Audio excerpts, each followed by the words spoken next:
Hello guys, welcome to my channel.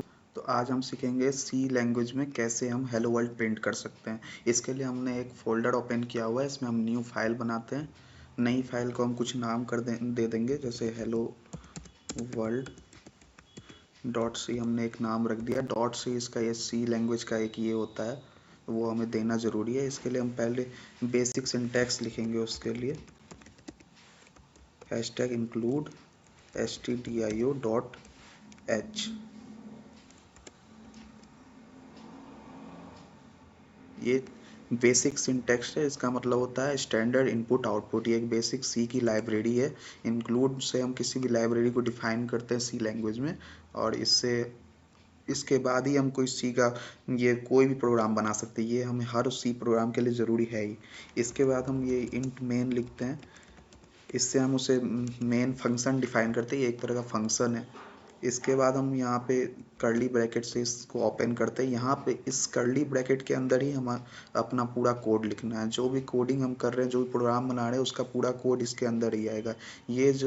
ये दो line जो है 1 और 2, इसके अंदर सिर्फ हम बेसिक सिंटेक्स, ये आपको हर कोडिंग प्रोग्राम के लिए लिखना ही होगा। इसके आगे हम और सिखाएंगे इसमें आप और क्या क्या कर सकते हैं। आज हम सिर्फ हेलो वर्ल्ड प्रिंट करना सीखेंगे। तो हेलो वर्ल्ड कोई भी चीज़ सी लैंग्वेज में प्रिंट करने के लिए हमें प्रिंट एफ फंक्शन का यूज करना पड़ता है। प्रिंट एफ फंक्शन से ही आप कोई भी चीज़ सी लैंग्वेज में प्रिंट कर सकते हैं। इसके अंदर हमें ये प्रिंट एफ लिख के एक ये स्मॉल ब्रैकेट देना पड़ता है। उसके बाद ये हमें ये देना पड़ता है। उसके बाद हम हेलो वर्ल्ड, इसके अंदर जो भी हम लिखेंगे वो प्रिंट हो जाएगा। इसके अंदर हमें जो भी लिखेंगे, जैसे मैंने लिखा हेलो वर्ल्ड, आज हम हेलो वर्ल्ड प्रिंट करना सीख रहे हैं, इसलिए मैं हेलो वर्ल्ड लिख रहा हूँ। अब यहाँ देखिए, यहाँ 2 ब्रैकेट गलती से आ गई है।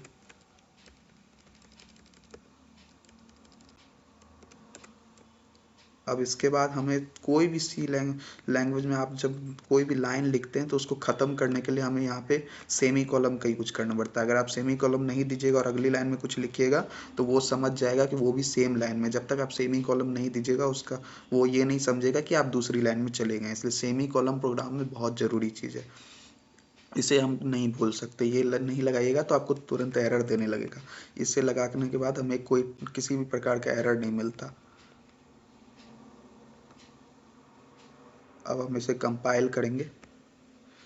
इसके बाद मैं और एक चीज़ बता दूँ, इसमें सी लैंग्वेज में किसी किसी कंपाइलर में आपको यहाँ रिटर्न 0 देने का ज़रूरत पड़ता है। ये सब आपको, ये कि सी लैंग्वेज एक केस सेंसिटिव लैंग्वेज होता है। इसका मतलब आप जिस मतलब या अपर केस में लिख रहे हैं या लोअर केस में लिख रहे हैं, ये आपको बहुत ज़रूरी होता है, ध्यान रखना।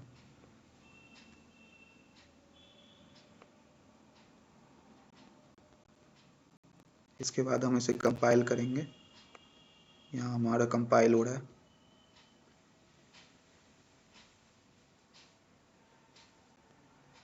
यहाँ हम फिर टर्मिनल में जाएंगे। यहाँ पे देखिए ये हेलो वर्ल्ड लिख के प्रिंट होके आ गया है। अब इसके अंदर हम जो भी लिखेंगे वो पहली बार कंपाइल होने में थोड़ा टाइम लगता है, लेकिन अगली बार से आप कंपाइल कीजिएगा, टाइम नहीं लगेगा।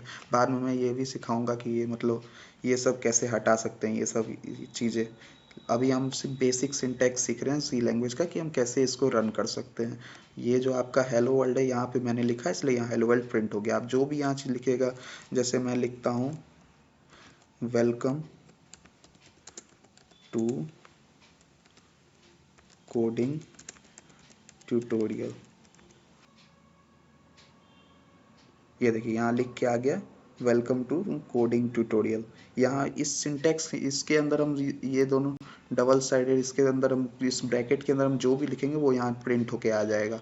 ये एक बेसिक सिंटेक्स है। आपको इसका मतलब होता है, ये hashtag include stdio dot H का मतलब होता है कि आपको मतलब आप एक इंक्लूड लाइब्रेरी ले रहे हैं, मतलब एक लाइब्रेरी का यूज कर रहे हैं सी लैंग्वेज के अंदर। stdio का मतलब होता है standard, I input, O output, standard input output. इसके बाद आप और भी चीज़ें लिख सकते हैं। जैसे आप मान लीजिए टर्बो सी प्लस प्लस में इसकी कोडिंग कर रहे हैं, तो आपको यहाँ पे एक और चीज़ लगाना होगा, hashtag include conio dot H.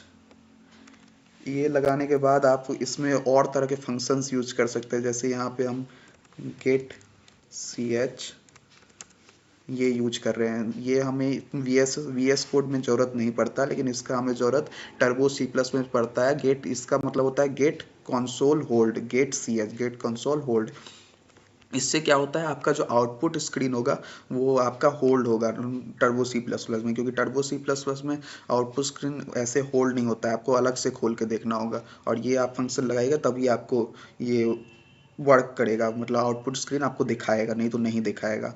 इसके बाद हम आप अगर टर्बो सी प्लस प्लस में कर रहे हैं तो आपको यहाँ पे CLR SCR फंक्शन एक लगाना पड़ता है। और ये कोई भी चीज़ आप लिखिए, सेमी कॉलम लगाना बहुत ज़रूरी है, सेमी कॉलम लगाए बिना आपका ये कंपाइलर एरर दे देगा।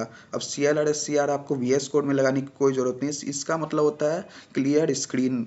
इसका मतलब ये हम इसलिए यूज करते हैं कि मान लो आपका आप इससे पहले कोई प्रोग्राम कर चुके हैं तो उसका भी आउटपुट आपको दिखाने लगेगा। अगर आप ये नहीं लिखिएगा तो ये लिखिएगा तभी आपका आउटपुट क्लियर होगा पिछला वाला, और नया आउटपुट आपको तभी दिखाएगा, नहीं तो आपका पुराना आउटपुट भी दिखाने लगेगा।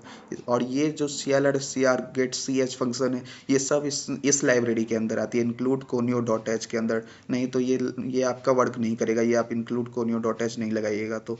बस आज के लिए इतना ही, ये हम आज सिर्फ सिंपल सा ये हेलो वर्ल्ड प्रिंट करना सीख रहे थे। इसके बाद अगली वीडियो आएगी, उसमें हम इससे आगे बढ़ेंगे और धीरे धीरे हम पूरा सी लैंग्वेज कवर करेंगे। और उसके बाद हम सब चीज़ बताएंगे, आपको VS कोड इंस्टॉल करना भी सिखाएंगे, ये चीज़ कैसे हटा सके ये भी हम सिखाएंगे, कंपाइलर कैसे लगाते हैं, ये सारी चीज़ें सिखाएंगे। इसलिए चैनल को सब्सक्राइब कीजिए, लाइक कीजिए और वीडियो को आप ज़्यादा से ज़्यादा शेयर कीजिए।